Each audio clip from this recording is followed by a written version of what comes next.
Un attacco hacker è partito alle prime ore del mattino di lunedì contro i sistemi informatici della sanità del Veneto, in particolare contro l'azienda ospedaliera di Verona. È stata attivata la procedura d'emergenza. Al momento non sono garantiti i servizi CUP online, ma anche negli ospedali si stanno registrando enormi disagi con il sistema ospedaliero di gestione delle prenotazioni in tilt.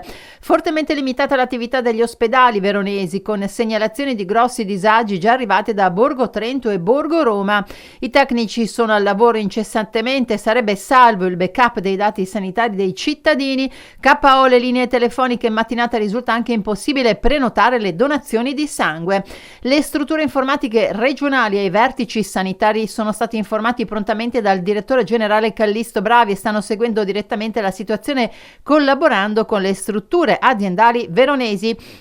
Dalle prime informazioni risulta immediatamente attivata la procedura per la messa in sicurezza dei dati e regolari backup. Al momento sono sospesi alcuni servizi forniti per via informatica. L'azienda ospedaliera di Verona comunica che l'attacco non ha portato conseguenze nel funzionamento dei reparti e delle urgenze. A una prima analisi non risultano violati i dati sensibili e le procedure di backup periodico sono avvenute regolarmente prima dell'attacco. Sono però ancora fuori uso le linee telefoniche interne e parte delle reti dati che si appoggiano su internet. I servizi online, come detto, sono interrotti.